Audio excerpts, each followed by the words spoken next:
येनेरितः प्रवर्तन्ते प्राणिनः सेषु कर्मसु तं वन्दे परमात्मानं स्वात्मानं सर्वदेहिनः।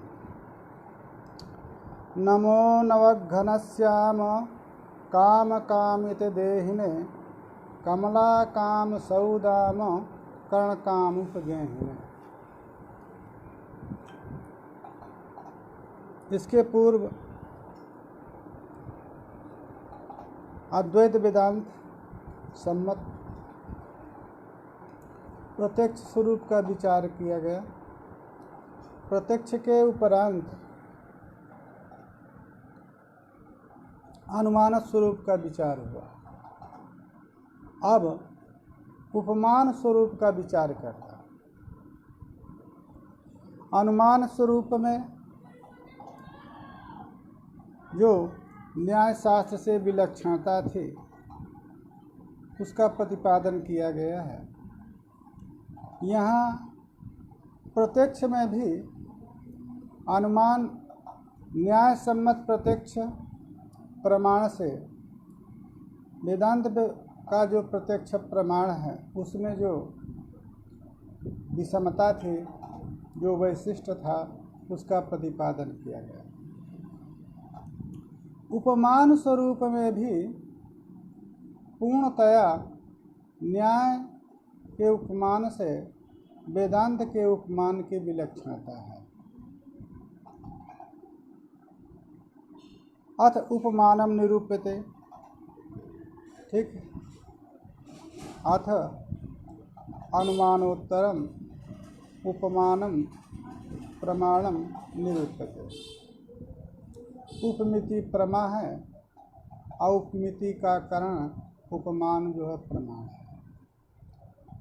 वो उपमान प्रमाण ज्ञान रूप है। इसलिए तत्र सादृश्य ज्ञानम, सादृश्य प्रमा उपमिति है, असादृश्य प्रमा का कारण उपमान है।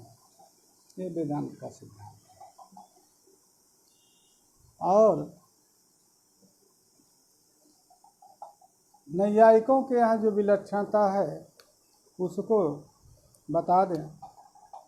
ग्रामीणस्य प्रथमतः पश्चतो गवादिकं सादृश्यधि गवादीनां या सा कारणं मतम्।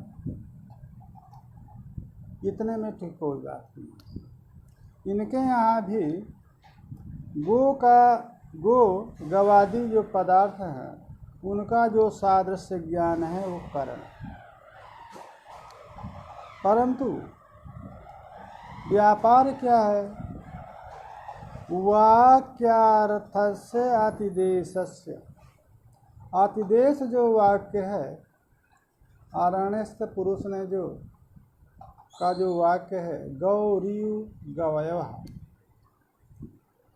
किसी ग्रामीण ने अरण्यस्थ जंगलवासी से पूछा कि गवयो पदार्थ कहा।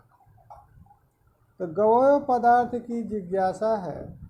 अब वो बता रहा है कि गौरीव गवयः, गौ के सदृश जो अरण्यस्थ व्यक्ति विशेष है, पशु विशेष है, उसको गौय कहा जाता है। अब यहाँ पर जो सादृश्य ज्ञान है वो सादृश्य ज्ञान को कारण कहा और अतिदेश वाक्य को व्यापार कहा।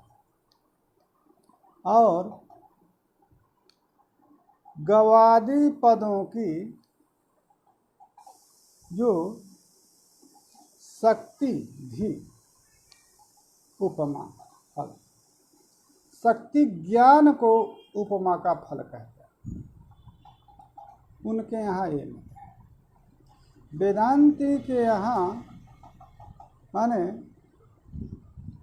अयम पशु गोपद शक्य, यह उपमान का फल बता, उपमिति का फल बता, उपमान प्रमाण का फल बना। माने गवयो पद की तादृश जो गवयो बोध्य है उसमें शक्ति ग्रह फल बताया है नैयायिकों ने। वेदांतियों के यहाँ क्या है कि सादृश्य प्रमाकरण को उपमान कहते हैं और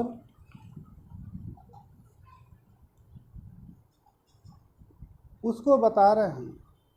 तथा ही प्रांगणेषु गोदृष्टपिंडस्य पुरुषस्य वनम गतस्य गवयो इंदी सन्निकर्षे सति भवति प्रतीतिरयम् रियम भवति प्रतीति अयम पिंडः गोसदसः तदनन्तरं भवति निश्चयो अनेन सदसी मदीया गौ।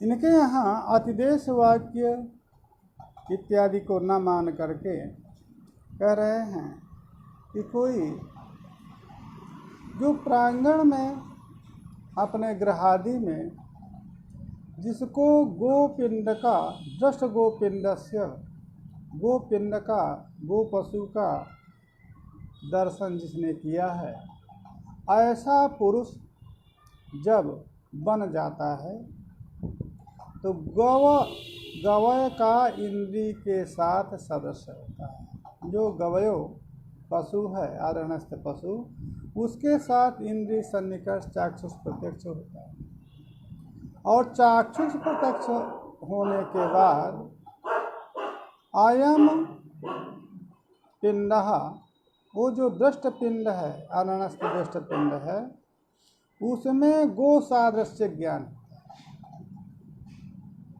तो गो प्रतियोगिक सादृश्यवान अयम पिंड ये प्रथम व्यापार।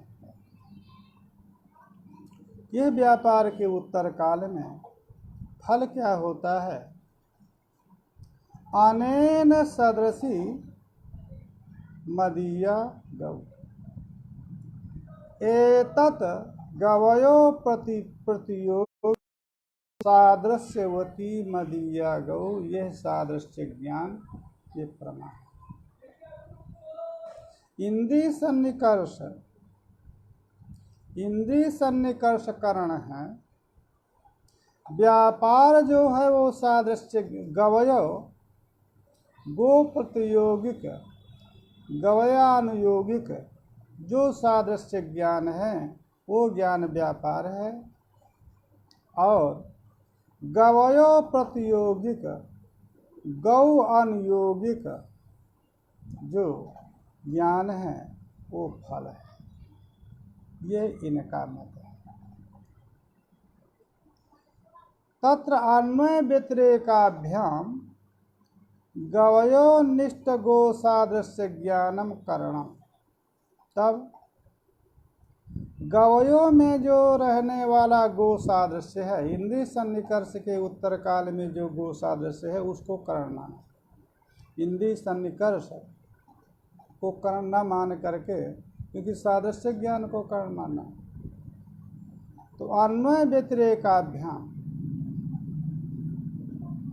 गो भिन्नत्वे सति तदगत भूयो सामान्यवान अथवा तद असाधारण धर्म शून्यत्व से तदगत धर्मोत्तम ये साधन। तब अन्वय व्यतिरेकाभ्याम अर्थात गवयो निष्ठ गो सादृश्य ज्ञाने सति गवयो प्रतियोगिक सादृश्यवती गौ यह ज्ञान होता है और गवयो निष्ठ सादृश्य ज्ञान के न रहने पर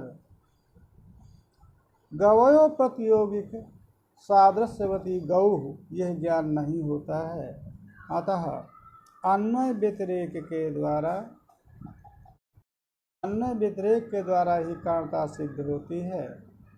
कारणता का नियामक धर्म अन्वय व्यतिरेक है। तद सत्वे तद सत्वम तद अभावे तद अभावः।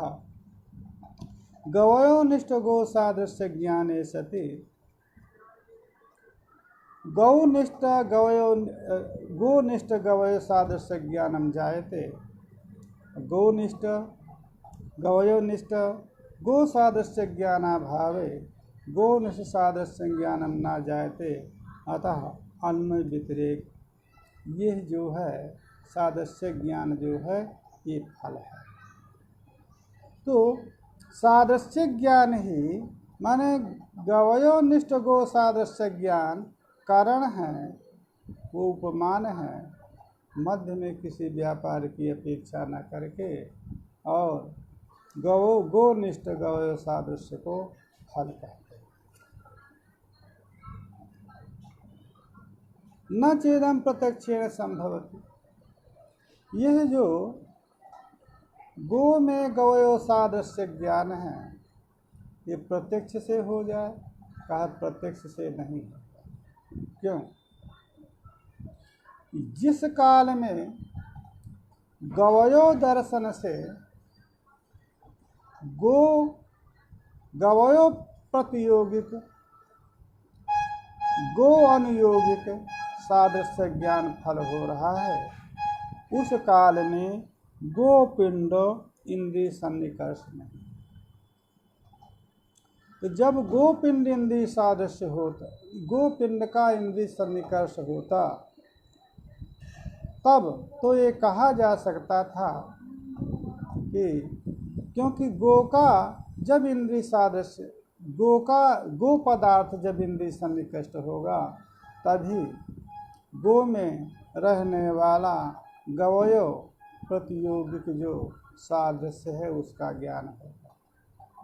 अतः प्रत्यक्ष से गम्य नहीं, इसलिए प्रत्यक्ष से गम्य नहीं है।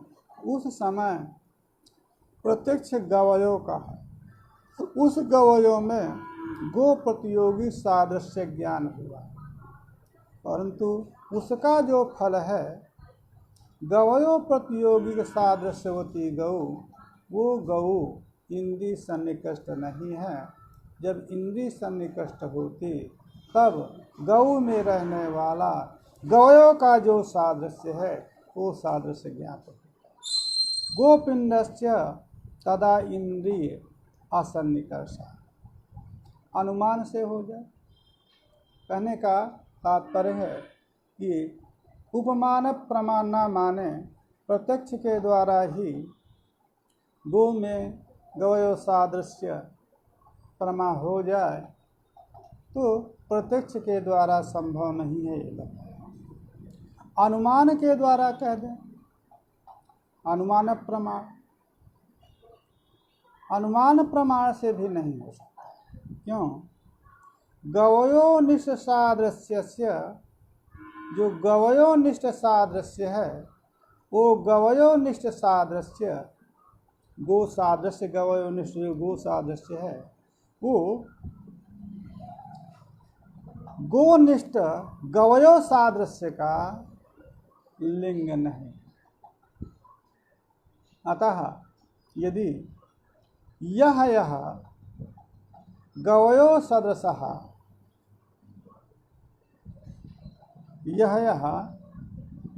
यह गो सदृशः सा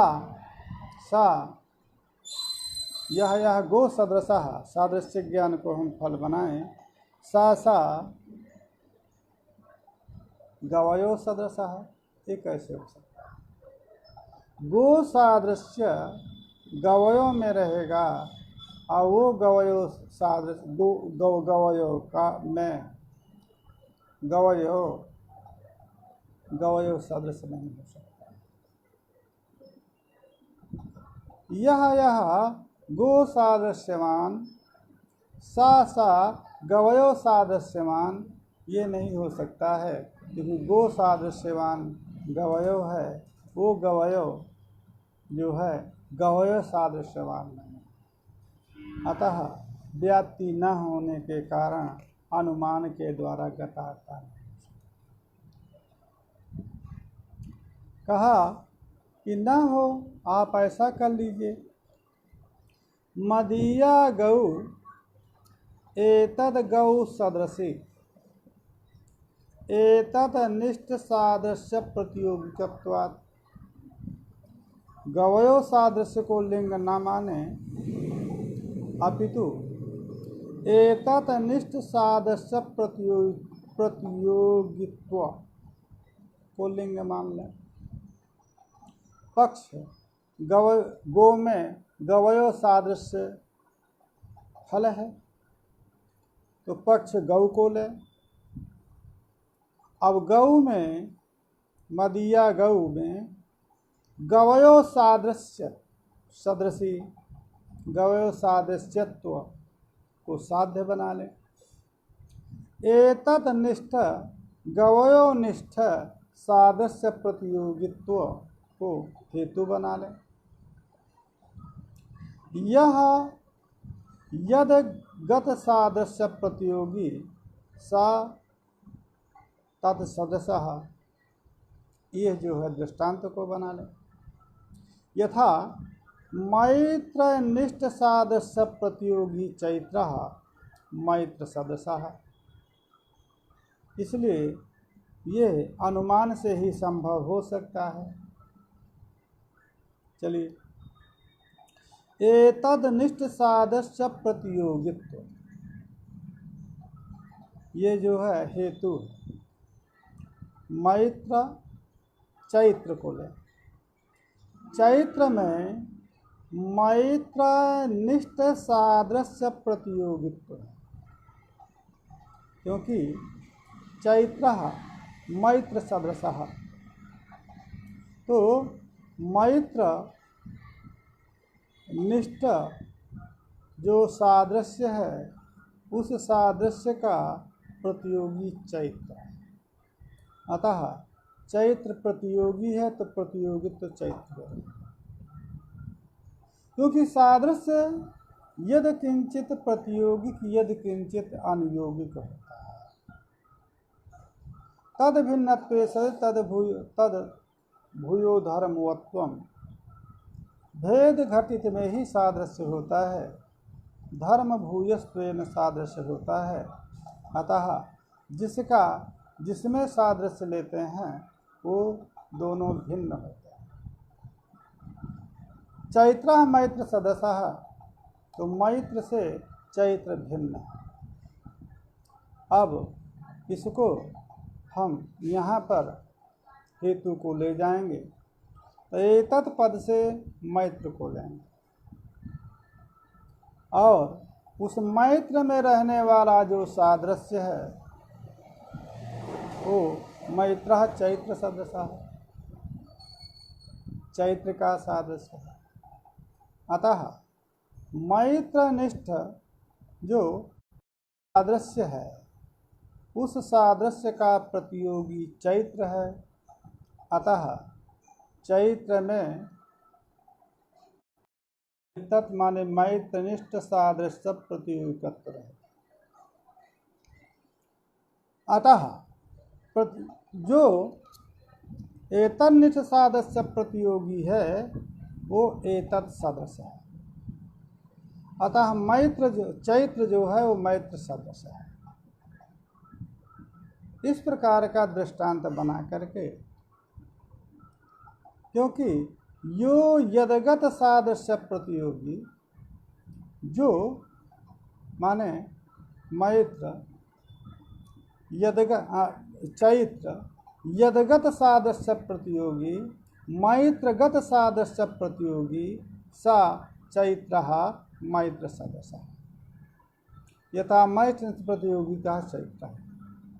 यहाँ पर भी मदीया गौ गवयो सदस्य एतद निष्ठ सादृश्य प्रतियोगित्व यदगत सादृश्य प्रतियोगी यह गौ यदगत गवयोगत सादृश्य प्रतियोगी सा गौ गवयो सदस्य। इस प्रकार से अनुमान का प्रयोग किया जा सकता है। एतन्निष्ठ सादृश्य प्रतियोगित्व को हेतु बना ले और सादृश्य को साध्य बना ले। इतिवाच्यं न चला। एवं विध अनुमानावतारेपि अनेन सदसि मदीया गौ इति प्रतीतेः अनुभव सिद्धत्व। कहा एकादश अनुमान का अवतार ना भी करें, अनुमान का अवतरण ना करें, तब भी जिस प्रकार से चैत्र और मैत्र में सादृश्य ज्ञान बिना अनुमान प्रमाण के हो जाता है, उसी प्रकार का एतादृश यदि अनुमान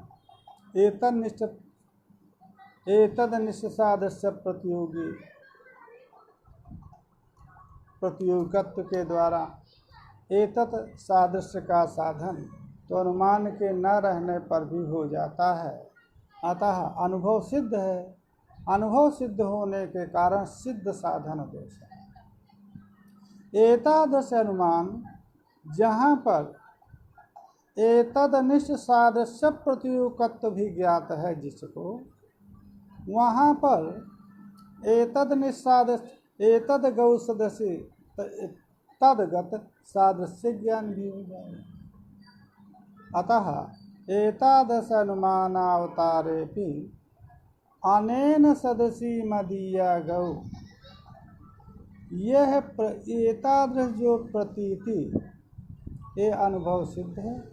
अनेन सदसी मदीया गौ, यही न सिद्ध हो रहा है, तो वो तो गवयों के दर्शन से ही ज्ञात हो गया है। ये जो आपका अनुमान के द्वारा फल आता है, तो गवयों का इंद्रिय सन्निकर्ष हो जाने पर ही अनेन सदृशी मदीया गौ, यह ज्ञान तो प्रत्यक्ष से सिद्ध हो जा रहा है, एतादश अनुमान की अपेक्षा नहीं है।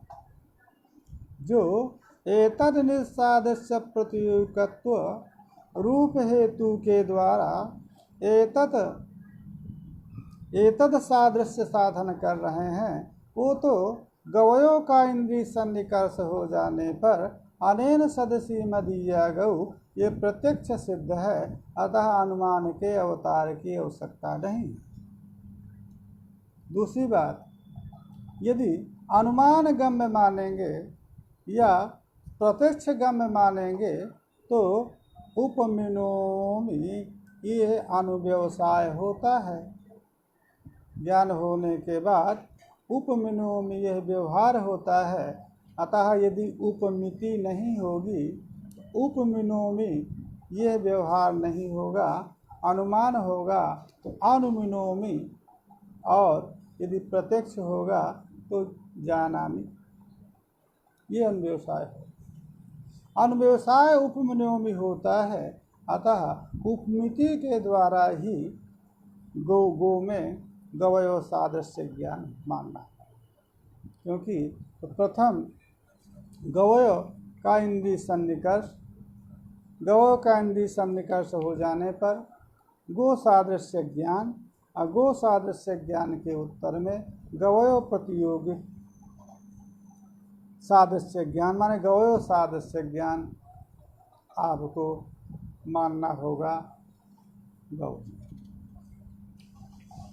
इसीलिए तस्मात् उपमानम मानांतरम, इसलिए उपमान को न तो प्रत्यक्ष गम्य कहा जा सकता है, न अनुमान गम्य कहा जा सकता है, इसलिए उपमान प्रमाणांतर है।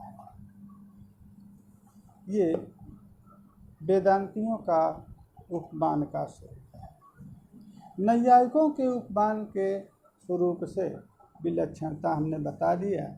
नैयायिकों के यहाँ जो उपमान हैं वो उपमान हैं ग्रामीण को ग्रामीणस्य प्रथमतः पश्यतो गवादिकम, ग्रामीण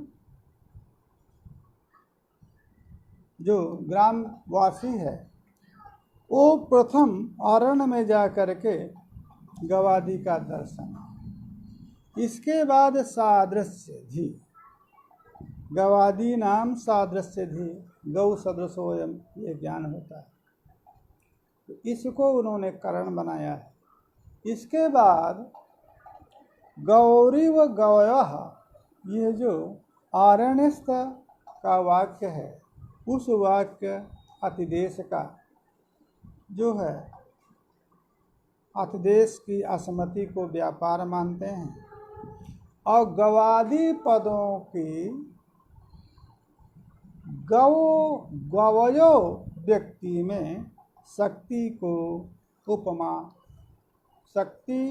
शक्ति उपमा फल है, शक्ति रूप उपमा फल है। वेदांतियों के यहाँ सादृश्य ज्ञान उपमा है, इनके यहाँ गव आदि पद की शक्ति गवय आदि पदार्थ में उपमितुम व्युत्पादेति इति यत्रणकेन केनचित ग्रामीणाय उक्तम।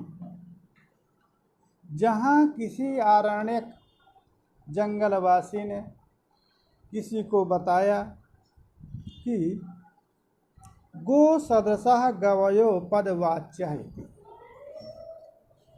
कः गवयः ग्रामीणः पृच्छति आरण्यकम्। आरण्यक से ग्रामीण पूछता है, कः गवयो पदवाच्यो भवति, गवयो पदवाच्य कौन पदार्थ है।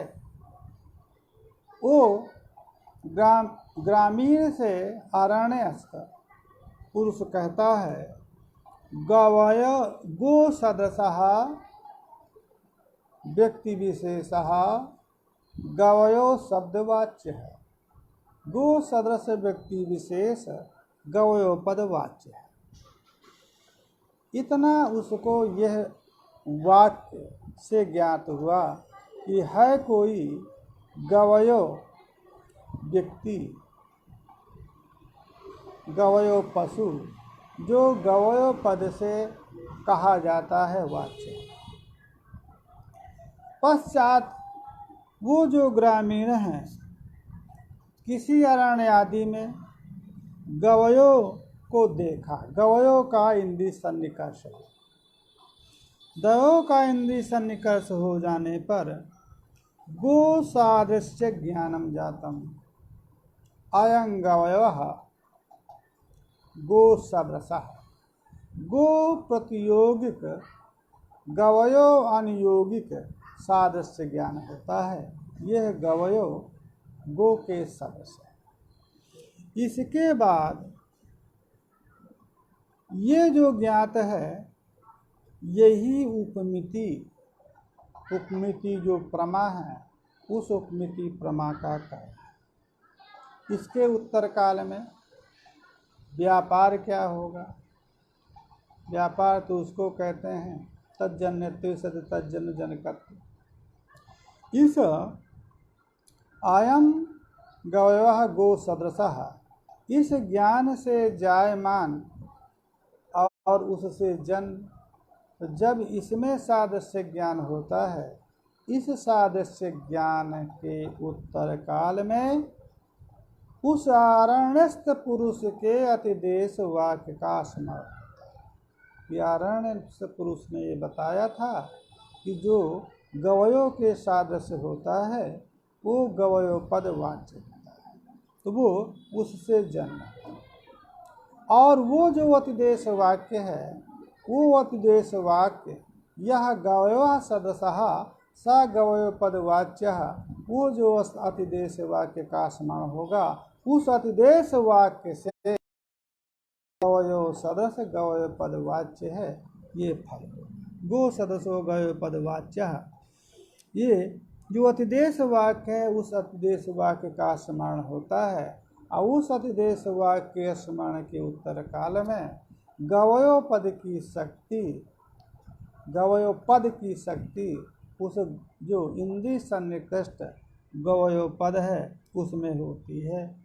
इसलिए इसको व्यापार कहते हैं। तदनंतर गवयो गवय पदवाच्य, यह ज्ञान जायते, इस ज्ञान को उपमिति कहते हैं।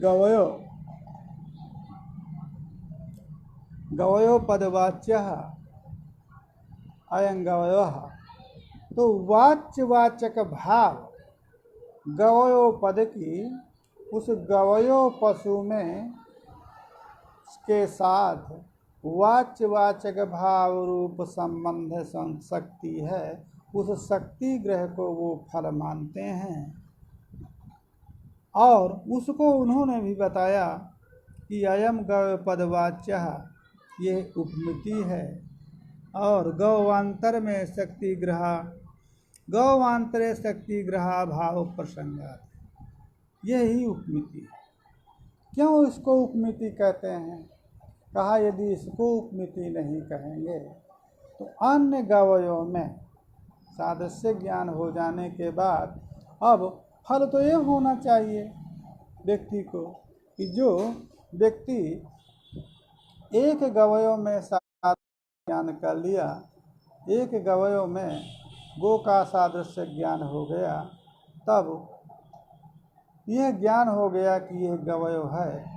अब यदि शक्ति ग्रह नहीं होगा, गवयो पद की गवयो पशु में शक्ति ग्रह नहीं मानेंगे तो अन्य गवयों का गवयो पद से बोध। और जब इस उपमिति का फल हम शक्ति ग्रह मान लेंगे तो सकल गवयो पद, सकल जितने गवयो पद होंगे उच्चर्त पद जो है प्रत्युच्चारण शब्दाभिद्यन्ते पक्ष में गवयो पद अनेक होंगे और अनेक गवयो व्यक्ति अनेक हैं। अतः सभी गवयो पद के वाच्य सभी गवयो पशु हैं। यथवा एक भी यदि शब्द को मान लें गवय पद एक ही है तो जो इंद्रिय सन्निकृष्ट है उसकी तो बोधकता हो जाएगी, यही गवयो पदार्थ है। परंतु अन्य जो गवयो पदार्थ हैं उन गवयो पदार्थों का गवयो पद से वाच्यता नहीं गृहीत होगी, इसलिए शक्ति ग्रह मानना अपेक्षित है। और ये जो आपके वेदांती हैं, वेदांतियों का सिद्धांत भी बता दिया, ये शक्ति ग्राहक नहीं है अपितु केवल सादृश्य ग्राहक है। तो जब सादृश्य ग्राहक केवल हुआ कि जो गो सदृश है वो गवयो पद बोध्य है, शक्ति ग्रह मत मानिए। जो ग्रह गवयो पद सादृश है वो जो गो सदृश है वो गवयो पद बोध्य है, वो गवयो है। जो गवयो सदृश गो सदृश है वो गवयो है। बस इतने मात्र से ज्ञान हो जाने पर ग्राह शक्ति ग्रह की आवश्यकता नहीं है। ये सामान्य ज्ञान हो जाने पर जब गवयों का इंद्रिय सन्निकर्ष होगा तब सादृश्य ज्ञान गो सादृश्य ज्ञान हो जाने पर अपने आप बोध हो जाएगा ययम पशु, ये जो पशु है ये गवयो है क्योंकि गो सदृश है। और शक्ति ग्रह गवयो पद से अब जिसको ये सादृश्य ज्ञान हो गया है वो सादृश्य ज्ञान हो जाने पर गवयो पद बोध्यः कः भवति, तो गो सदृशः यः भवति स गवयो पद बोध्यः भवति।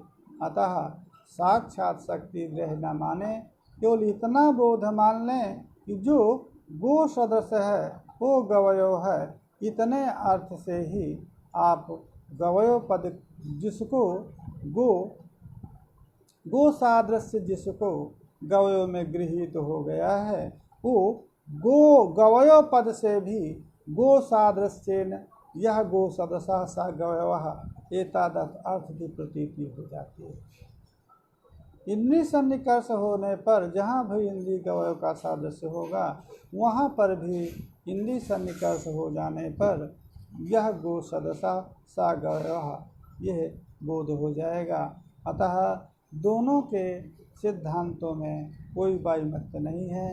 यदि गो सादृश्य ज्ञान ही गवय में गृहीत हो जाए, यह गवय कह गवय गो सदृशः, इतने मात्र से भी न भी वाच्यवाचक रूप शक्ति ग्रह न माने, केवल इतने माने गवय गो सदृशः, गवयो पदेन सयो बुद्धियो भूतियो गो सदसः। तो जो गो का सादृश्य, जब गवयों का इंद्रिय सन्निकर्ष होगा तो गो सादृश्य का ज्ञान हो ही जाएगा। शब्द के द्वारा यदि व्यवहार होगा तो कह गवय यह गो सदसः, जो गो सदस्य है। अतः एतादृश दोनों आचार्यों के मत में कथन का फल भले ही भिन्न हो, एक क्योंकि नैयायिकों के मत में अनुपत्ति क्या है वेदांती की, वेदांती का की अनुपत्ति है कि शक्ति ग्रह व्याकरणोपमानात्, ये तो बात है। उपमान से भी आपने शक्ति ग्रह कहा है, तो उपमान से भी आप शक्ति ग्रह मानते हैं, तो शक्ति व्याकरण से भी शक्ति ग्रह मानते हैं, तो उपमान से शक्ति ग्रह मानने की कोई आवश्यकता नहीं है।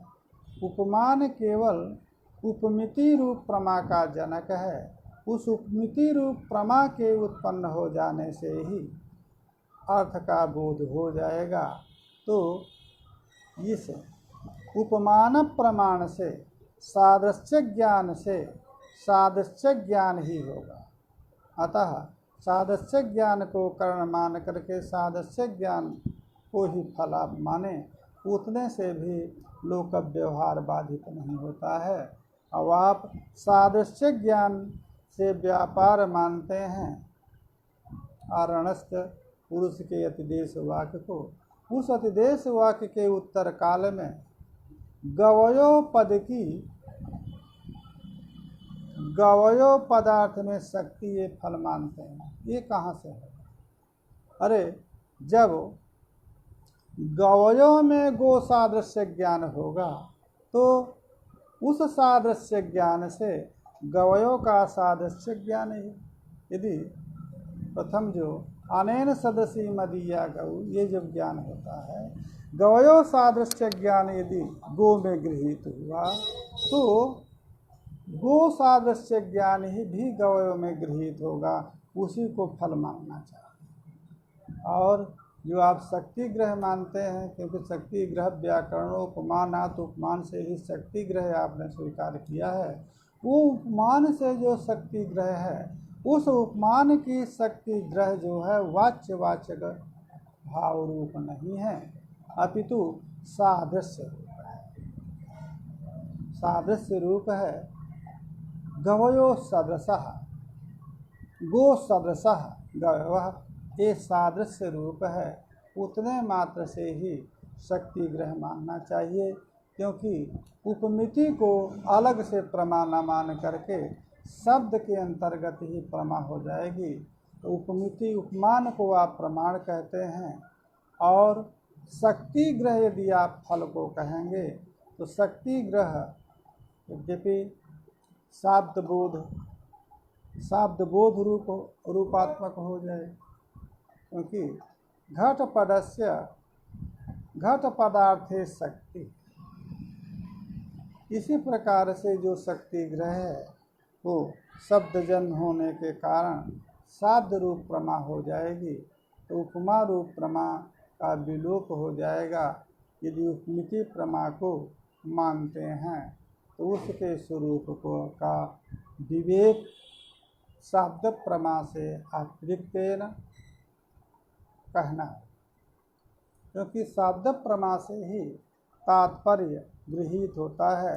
अस्य पद से अस्मिन् अर्थे तात्पर्य, अब वो फल है तो वो शब्द का फल है, इसलिए उसको शब्द प्रमा कहा जाता है। अब यदि आप उपमान का भी यही फल कहेंगे, गवयो पदस्य अस्मिन् पशु विशेषे रूपे अर्थे शक्ति, इसको फल मानेंगे तो उपमान उपमिति के कारण को उपमिति का कारण है और फल जो है शाब्दक ज्ञान हो रहा है, इसलिए विषमता होगी।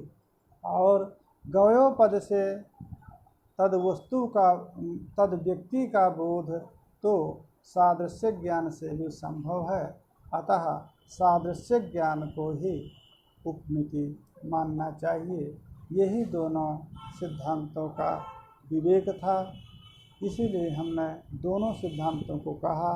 बहुत अल्प है, परंतु दोनों के सिद्धांतों में विषमता और साम्यता में क्या साम्यता है, क्या विषमता है, और क्यों किसी ने कुछ माना और दूसरे ने कुछ अन्य माना, इसलिए दोनों के सिद्धांतों को का कथन अपेक्षित था।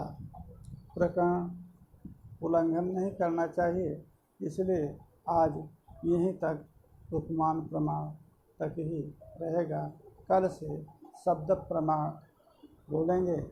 शब्द प्रमाण में भी जो दोनों का साम्य और वैषम्य है उसकी चिंता करेंगे। तो शब्द प्रमाण कल से प्रारंभ होगी। हरि ओम तत्सत। हरि ओम तत्सत।